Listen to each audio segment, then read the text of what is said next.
भाई जी इसकी वैल्यू क्या है वैसे?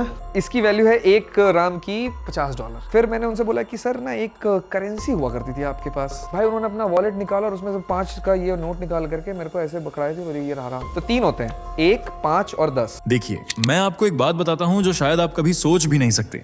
एक ऐसा देश जहां 70% मुस्लिम आबादी है, जहां मस्जिदों की गूंज हर सुबह सुनाई देती है, अल्लाहु अकबर, अल्लाहु अकबर।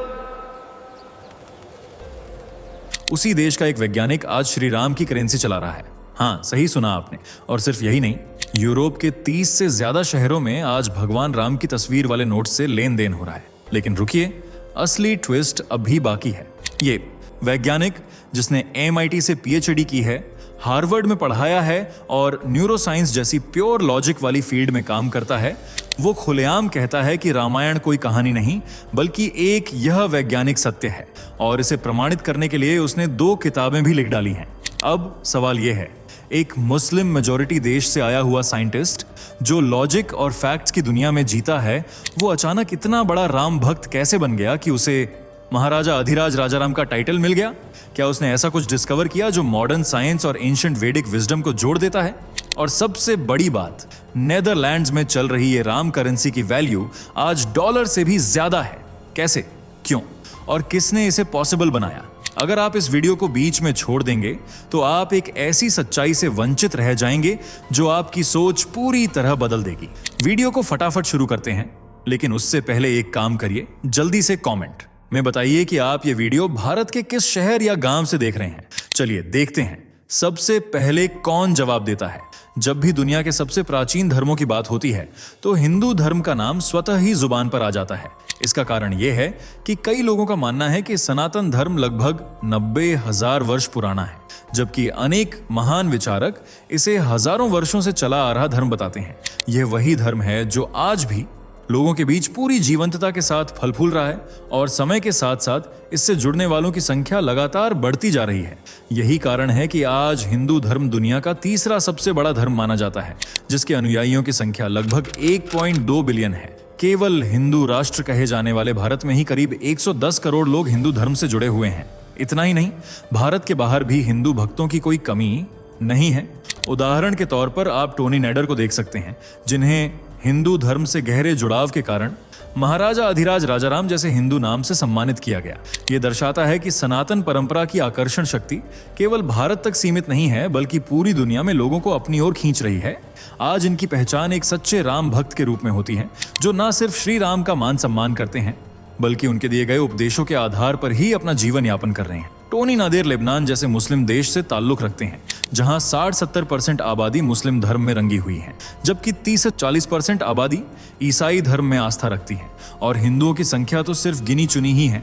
लेकिन फिर भी ईसाईयत और इस्लाम के माहौल में टोनी नादेर के मन में सनातन की ज्योत जल उठी और आज वो पूरी शिद्दत से हिंदू धर्म को फॉलो करते हैं। टोनी एक राम भक्त होने के साथ साथ एक लेबनानी न्यूरो साइंटिस्ट भी हैं। वह एक रिसर्चर हैं और ट्रांसेंडेंटल मेडिटेशन मूवमेंट के लीडर भी हैं। उनके पास इंटरनल मेडिसिन में मेडिकल डिग्री है और उन्होंने हार्वर्ड मेडिकल स्कूल के एक टीचिंग हॉस्पिटल में क्लिनिकल और रिसर्च फेलो के रूप में भी काम किया है। इसके अलावा उन्होंने मैसाचुसेट्स इंस्टीट्यूट ऑफ टेक्नोलॉजी से PhD की उपाधि भी प्राप्त की है। इसी वजह से उनके नाम के आगे डॉक्टर लगाया जाता है। यानी टोनी जिस प्रोफेशनल फील्ड से आते हैं, वहां आम तौर पर भगवान का कॉन्सेप्ट, किसी भी धर्म में अटूट श्रद्धा और भक्ति का प्रचार बहुत कम ही देखने को मिलता है, क्योंकि साइंस की दुनिया भावनाओं या आस्था पर नहीं बल्कि तथ्यों और सत्य पर विश्वास करती है। लेकिन टोनी कहते हैं कि जब भगवान किसी पर कृपा बरसाते हैं तो वह रंग को भी राजा बना देते हैं। और ठीक यही बात टोनी के जीवन में भी देखने को मिलती है। टोनी जब प्री मेडिकल की पढ़ाई कर रहे थे तो उस दौरान लेबनान में गृह युद्ध के हालत बने हुए थे, जिनसे लोगों की जिंदगी अस्त व्यस्त हो गई थी, आर्थिक स्थिति पूरी तरह से चरमरा गई थी, लोगों के शारीरिक स्वास्थ्य से लेकर मानसिक स्वास्थ्य पर भी बुरा असर पड़ी अच रहा था और टोनी भी लड़ाई दंगे से काफी डिप्रेस्ड रहने लगे। इसी डिप्रेशन से छुटकारा पाने के लिए इन्होंने ट्रांसेंडेंटल मेडिटेशन TM की खोज की, जो हिंदू धर्म और भारतीय संस्कृति का एक अटूट हिस्सा रहा है, जिसे ध्यान तकनीक भी कहते हैं। इससे न सिर्फ दिलो दिमाग को शांति मिलती है बल्कि शारीरिक स्वास्थ्य भी अच्छा बना रहता है। इसी मेडिटेशन की हेल्प से टोनी की जिंदगी में भी एक बड़ा सुधार आया और यहीं से वैदिक ज्ञान में उनकी दिलचस्पी बढ़ती चली गई।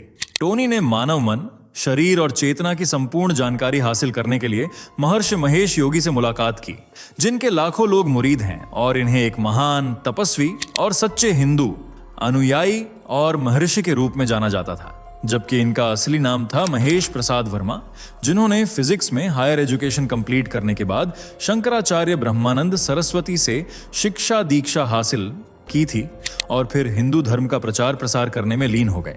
महर्षि योगी जी अपने अपार ज्ञान की वजह से देश विदेश में खूब प्रसिद्ध हैं और बड़े बड़े राजनेता भी इनके भक्त रह चुके हैं, जिनमें एक नाम भारत की पहली महिला प्रधानमंत्री इंदिरा गांधी का भी रह चुकी है, जो महर्षि योगी की शिष्य थी। वहीं 60 के दशक में अमेरिका के मशहूर रॉक बैंड के पीटर्स भी योगी महाराज से मिलने उनके आश्रम गए थे और उनके विचारों से इतना प्रभावित हुए कि उन्हें शिष्य बन बैठे।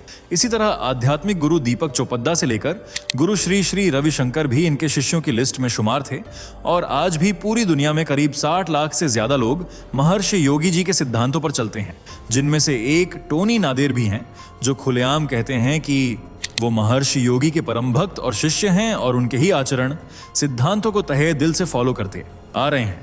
टोनी नादेर के हिंदू धर्म से लगाव को देखते हुए ही महर्षि योगी जी ने उन्हें हिंदू नाम भी दिया था। दरअसल ये बात है साल 2000 की, जब 4 दिवसीय वैदिक समारोह के दौरान नादेर को महर्षि द्वारा महाराजा, महान राजा, अधिराज राजाराम के रूप में सम्मानित किया गया था और उन्हें विश्व शांति के वैश्विक देश की जिम्मेदारी दी गई थी, जबकि 2008 में वे महर्षि के उत्तराधिकारी बने थे। जिसके बाद तो टोनी ने सनातन के प्रचार प्रसार में अपनी पूरी जी जान लगा दी और उनके इस बदले बर्ताव को देखते हुए इन्होंने लोगों ने कई नाम दिए, जैसे विश्व प्रशासक राजा राम, आधिराम और राजा नादेर राम। आपको जानकर हैरानी होगी कि डॉक्टर टोनी ने महर्षि योगी के साथ मिलकर हिंदू वेदों में मौजूद मेडिकल साइंस यानी कि आयुर्वेद के ज्ञान के ऊपर 50 से भी ज्यादा देशों में लेक्चर भी दे चुके हैं। यानी वो खुद तो हिंदू धर्म को फॉलो कर ही रहे हैं, साथ सनातन और उसके आर्टवर्ल्स, रिलीजियस बुक्स और थेरेपीज से दुनिया को भी रूबरू करा रहे हैं, ताकि सनातन को ज्यादा से ज्यादा दुनिया भर में फैलाया जा सके, न सिर्फ विचारों और लेक्चर्स के द्वारा बल्कि करेंसी के द्वारा भी। जी हाँ, टोनी साहब नीदरलैंड में भगवान श्री राम की करेंसी को भी लीड कर रहे हैं।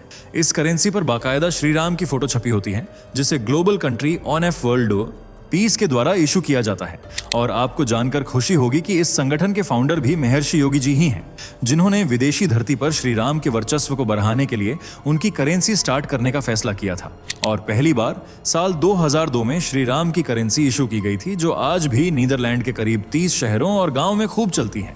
साथ ही अमेरिका के कुछ शहर भी ऐसे हैं जो राम करेंसी को मान्यता दे चुके हैं। नीदरलैंड में एक राम 10 यूरोज के बराबर होता है, जबकि अमेरिका में एक राम $10 के बराबर माना जाता है। यानी आप समझ सकते हैं राम करेंसी ने कितनी मजबूती से ढाक जमाई है और वैल्यू में डॉलर से भी कई गुना आगे हैं। राम करेंसी में सिर्फ 3 नोटों का ही चलन देखने को मिलता है, 1 राम का नोट, 5 राम का नोट और 10 राम का नोट। और इन तीनों पर ही श्री राम की मंत्र मुग्ध कर देने वाली फोटो छवि हुई है, जिसे लोग दिल से लगाए रखते हैं और एक करेंसी से ज्यादा वैल्यू देते हैं। आज डॉक्टर टोनी राम करेंसी तो लीड कर ही रहे हैं, साथ ही महर्षि इंटरनेशनल यूनिवर्सिटी के प्रेसिडेंट की जिम्मेदारी भी संभाले हुए हैं। इस यूनिवर्सिटी को खुद महर्षि योगी ने स्थापित किया था और फिर उसे मैनेज करने की जिम्मेदारी टोनी के कंधों पर आ गई। इस यूनिवर्सिटी को बाकी यूनिवर्सिटीज से बेहद अलग माना जाता है, क्योंकि यहाँ मॉडर्न पढ़ाई के साथ साथ अध्यात्म की शिक्षा भी दी जाती है। हिंदू पुराण, वेद और वैदिक साहित्य का ज्ञान बच्चों को दिया जाता है और हर साल लाखों बच्चे इस यूनिवर्सिटी में दाखिला लेकर हिंदू धर्म की बारीकियों को समझने, उससे जुड़ने की कोशिश करते हैं। और आज ये यूनिवर्सिटी हिंदू धर्म की परंपराओं को आगे बढ़ाने में अहम रोल अदा कर रही है, जबकि कुछ लोगों को हिंदू धर्म से जोड़ ढालने का काम किया है।